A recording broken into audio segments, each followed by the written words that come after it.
institutionalization of peace, creating a conducive geopolitical economic environment where the interests of big players confluence, restoring impaired infrastructure, substituting the missing pieces of railways. A reintegrated, economically competitive South Caucasus is the focus of today's episode. Founding Director of Regional Studies Center, Giragosian, sits down with the Voice of Yerevan to explore the intricacies of connectivity and more.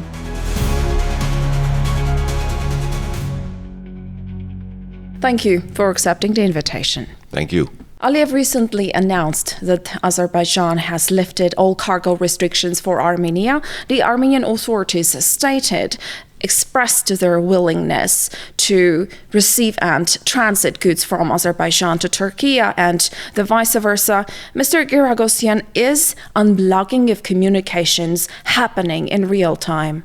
Well, it obviously is. We see this as not a surprise, but a normal development after the breakthrough agreement on trade and transport.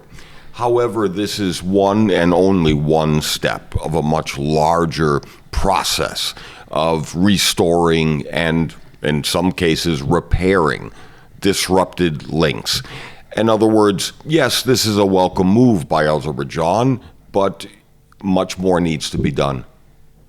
The Minister of Foreign Affairs of Armenia, Mirzoyan, said that the opening of Yerazx-Sadarak is very important. It is the organic continuation of the unblocking, or even the beginning of it. Why is it so important to have Yerazx-Sadarak in place, or even as part of the trip? Well, I do agree with Foreign Minister Mirzoyan in terms of the necessity to look beyond only a road and rail link from Azerbaijan to Nakhichevan. In other words, to make this project both viable and effective, the Armenian-Turkish border needs to be reopened by Turkey. We also need to see the links with Iran through Nakhichevan guaranteed. So what Foreign Minister Mirzoyan is referring to is the necessity for the next stage of this project to come to fruition.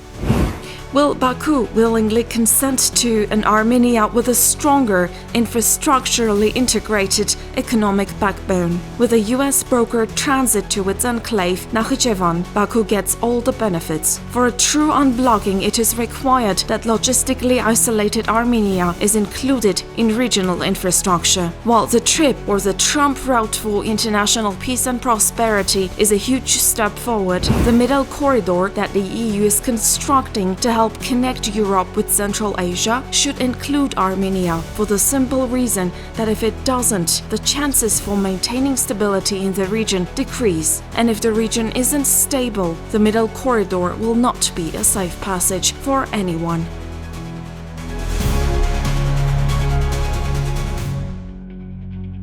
Connectivity is the meat of the agreements reached in Washington. It is Armenia that has been logistically isolated due to the Nagorno-Karabakh conflict. What's the EU's and the US's, as Armenia's new strategic partner, responsibility, role, share in putting Armenia back on the infrastructural map?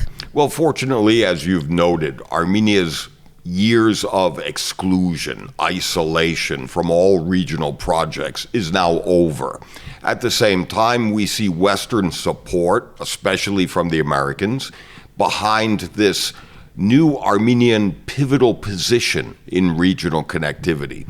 I think the big loser here is, of course, Russia, which is excluded from this process, but also Georgia, which loses its monopoly on regional trade and transit.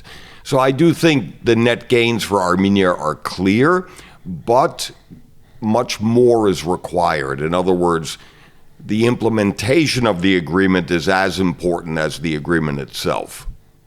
The Prime Minister of Azerbaijan recently stated that the peace agreement still requires a few last touches. Among the skepticism all over the political analytic field, you were among the few who had faith that Aliyev would sign the peace agreement as you put it, as a certificate of achievement. Do you still have good faith that he will sign it? And if yes, is this coming in the pre-election year? Because this could affect the results of the elections in Armenia. Well, what we see for Azerbaijan is the initialing of the peace treaty in the Washington ceremony has now lessened the importance of the signing. In other words, the agreement on the Trump route for international peace and prosperity, so-called TRIP, is now overtaken the peace treaty in terms of importance. Nevertheless, we do see one and only one precondition from the Azerbaijani side for Armenia to change the constitution, and that is the last remaining obstacle to a signing of the peace treaty. For Armenia, it is important, both in terms of removing any hesitancy from Turkey to implement normalization with Armenia. It's also essential for Armenia to have Azerbaijan committed to the peace process on paper with signature. In other words, it's a legal instrument that's not just a victory for the Azerbaijani leader, it's also a commitment by Azerbaijan against the use of force. In other words, it raises the stakes and introduces a welcome degree of deterrence that was missing. In terms of timing, however, with Armenia's coming election in June, I do think that will be a consideration in both Baku as well as Ankara. But to answer the question, I'm not sure they have made a decision on the timing. The devil's in the details when it comes to the timing of the signing. If the peace agreement is signed before the elections, Pashinyan's team will most probably be re-elected and the Washington agreement will be carried out.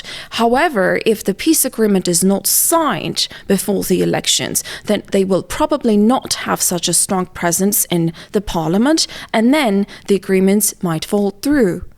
Do you think that Washington will be policing over the timely signing of the peace agreement, and should they be doing so? Yes and no. In fact, I disagree with the premise of your question. The signing of the peace treaty is no longer as important to the re-election hopes of the Pashinyan government.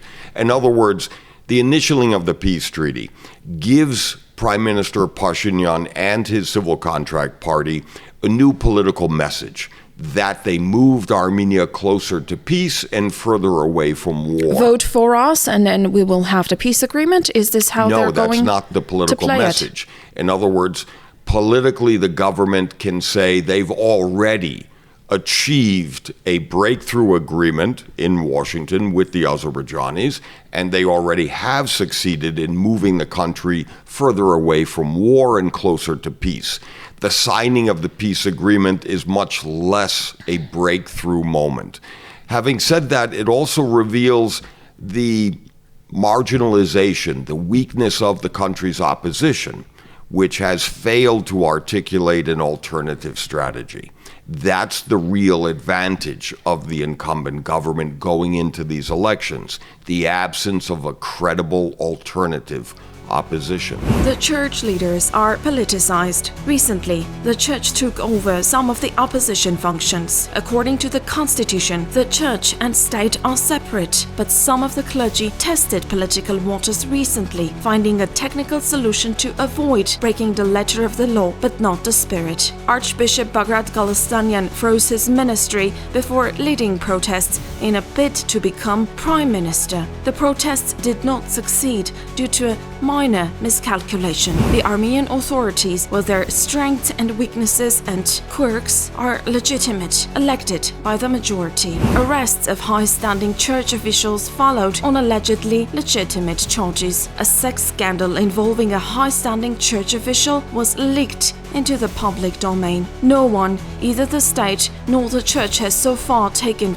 responsibility for the leak, which is a breach of the right to respect for private and family life. In short, an inner settling of accounts while it is relatively quiet on the border. The government works overtime not to break the letter of democratic laws. But how about the spirit? This contemporary ecclesiastical saga is still unfolding. The Catholicos seems to be a Kremlin favorite.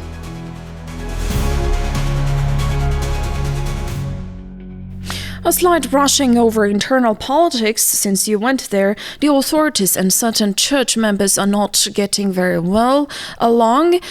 Why? What's happening in your estimation? Do you see an external trace of intervention? I do not see an external factor in this conflict. Rather, this is, regrettably, a personal, more than political conflict between the prime minister and the head of the Armenian church, the Catholicos. In other words, this is vendetta politics. It is also attacking the leader of the church rather than attacking the church as an institution. However, I think it is rather destructive and too much of a distraction.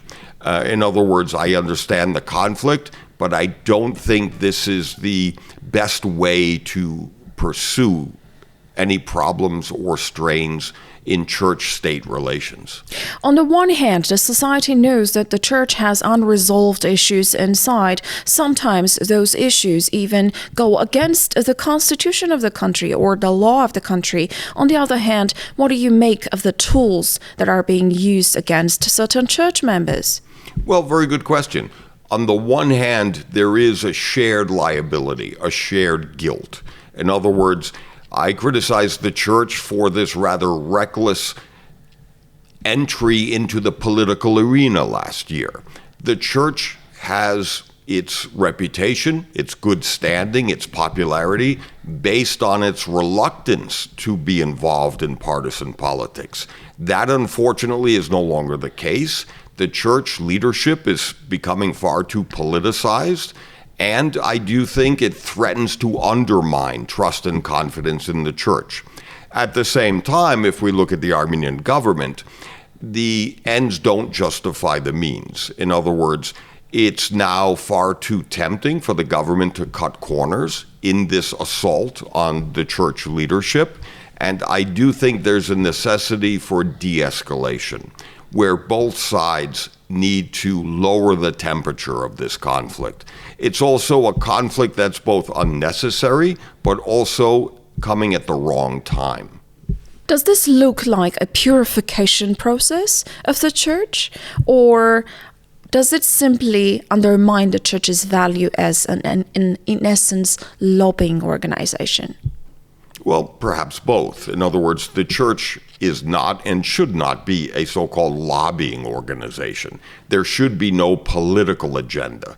Rather, the church holds a institutional position of moral authority in Armenia that is now threatened by its adoption of political tactics.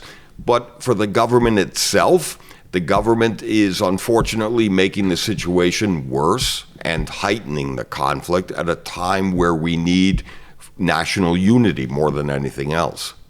Thank you for this opportunity one more time. Thank you. Ending with a pacifistic note from a politically non-affiliated layman. Institutionally and spiritually, we have a long way to go.